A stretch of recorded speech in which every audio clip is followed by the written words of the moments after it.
Hearing check successful, level 2. As we get closer to our destination, I notice that there are no sounds whatsoever coming from the camp. Even though with the level I have in my hearing stat, I would expected to hear people talking by now. I can only suspect that they must have cast a silencing spell around their base of operations, similar to the spell that Malindra cast when she came into my tent the other night. When we finally get close enough to the camp, we see that the whole area around it is surrounded by 4 large 20-foot tall walls. What the fuck? Where are they camping exactly? We see the whole area around it is surrounded by 4 large 20-foot tall walls made of rock. By the looks of it, the walls were probably created by an earth elementalist. There's the entrance over there, Norton says as he points towards a door, which also seems to be made out of stone. Quite the impressive camp fortification you have there, Norton, and Hardrick says. Yes, we have a very talented earth elementalist in our team, Norton says. Step right in. He then opens the door for us, and we all step inside one by one. As soon as we enter the camp, we all finally get to see the faces of the 5 mages from Norton's team. One of them is a dwarf who is sitting on a stone chair behind a stone table, some few hundred feet away from us while drinking a bottle of dwarven ale. The other 4 all standing behind him, watching over him as bodyguards. As we get a closer look at the dwarf, we recognize him almost immediately. It would be impossible to not know who he is, since his face has been shown up in every newspaper the past 12 years. The mage that we were looking at right now was none other than Talmak, the Sage of North. This is funny because Talmak is, our boy Hardrick is a fan of Talmak, so Talmak or whatever. Araka is laughing. Araka starts to laugh loudly all of a sudden. Talmak, Darren says, looking very shocked. The Sage of the North, Luna says, surprised, looking first at Darren, then at the dwarf in front of us, with a very unimpressed look at her face. This is the almighty Sage you've been talking about?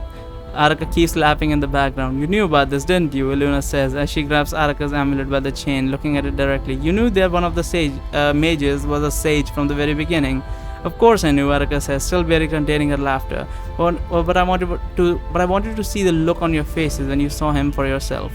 Master Noldren, Darren says, still in a state of shock. Why didn't you tell us about the sage being in your team? If I had told you here, would you have followed me here, boy? Noldren says, you should not blame him for this, healer in armor, Talmak says in loud voice, as he puts his bottle of ale on the table in front of him. Your old master works for me now. He does what I tell him. But do not worry, I did not call you here to fight. I called you here because I wanted to talk. Now come closer, all of you. I don't like it when I need to shout to make myself heard.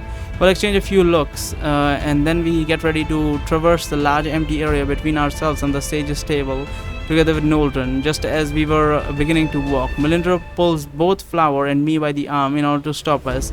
When we look at her, we see that she has an unusually serious expression on her face. After I snap my fingers, I'm going to need you two to pull me out, Melindra tells us in a low voice. Do you understand?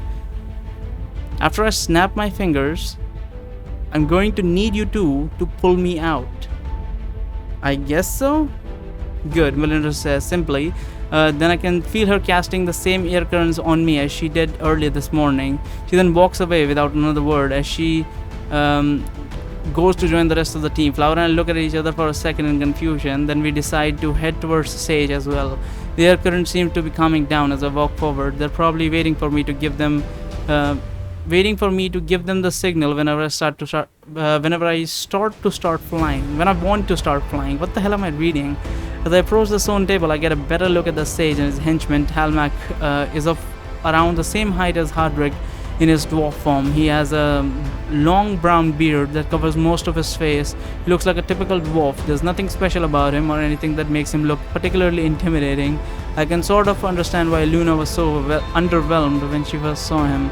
The sage is wearing the same type of heavily enchanted leather armor that Noldren is wearing, and so is the rest of their team. But neither of them seem to be holding any weapons. I'm guessing that Noldren is the one who enchanted all of their equipment. Aside from Darren's old master, Talmak's team consists of a banshee, an elf, 2 dwarves. Funnily enough, both of the dwarves look more intimidating than the sage. One of them has 2 big scars on his face, and the other one is wearing an eye patch.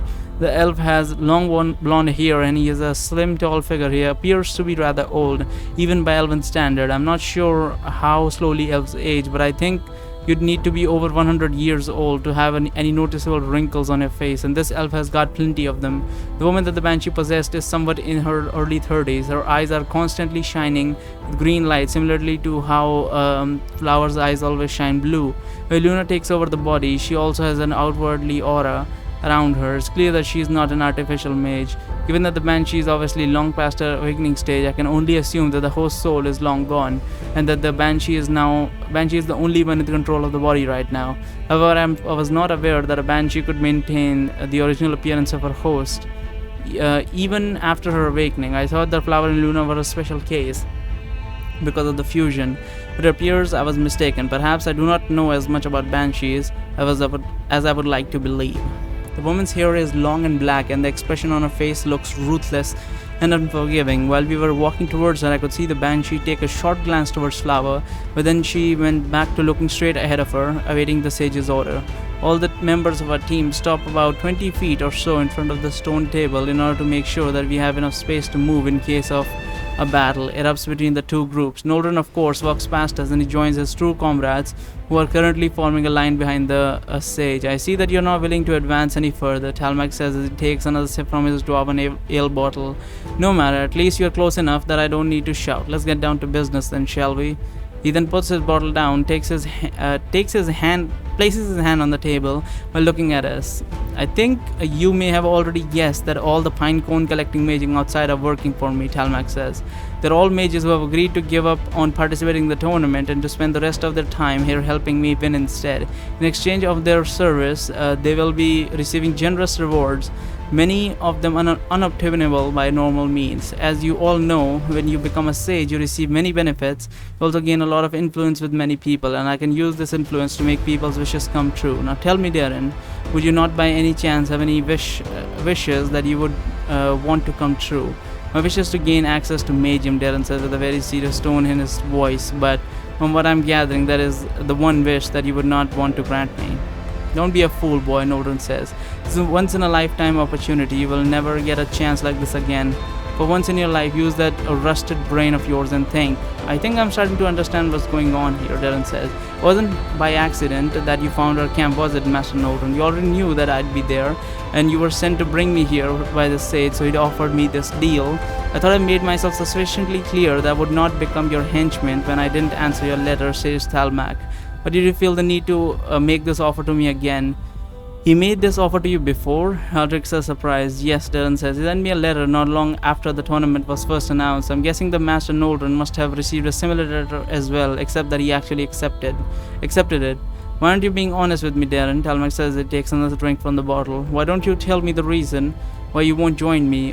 Who else managed to recruit you before I did? Was it Azarius? Nordren told me that you always admired him, but I can offer you more than Azarius ever could. You have no idea how much knowledge you gain access to when you are a sage. There are so many books that are not shown to the general public, so many restricted areas. I could give you access to all of these. All I'm asking you in return is to join my team to help me win the Magium. Hell, I'll even extend the offer to all your friends if you want. You only need to say yes. I wasn't recruited by Azarius, Darren says. Don't you understand? I came here on my own. I came here because I'm tired of traveling around the world trying to save people while thousands of others are dying somewhere else, where I cannot reach them. No matter how much I trained or how hard I worked, it was never enough. I couldn't save them all. But once I get the Magium, I may finally become able to achieve my dreams. Boy, are you out of your mind, Norden says. Are you telling me that you are still holding on to your foolish ideals from when you were still my pupil? When will you finally grow up and accept reality? Grow up, Darren says, and then what? Become Talmak's lapdog like you did? What happened to you? What happened to the master I knew, who was a proud man that was happy and content with teaching people martial arts and chanting for a living? What happened to that man who would never bend his knee to anyone, regardless of the social status or their strength? That man died long ago, Norton says. He died after I lost my sage status and after everyone abandoned me, forcing me to take up work as a mercenary. And this time it's different. I'm no longer just working for scraps. If we succeed here, I could finally turn my life around, and so could you, if you don't keep stubbornly holding on to these foolish ideals that you have had ever since I first met you. It seems that my old master truly is dead, Darren says as he shakes his head in disappointment. But my ideals are not. I'm sorry to say that. I will be refusing your offer once more, Sage of North. Surely you must be joking, Telmac says. You can't seriously be thinking that you have any chance of winning this tournament by yourself. When there are 4 sages competing against you, there's no way that anyone can be this naive.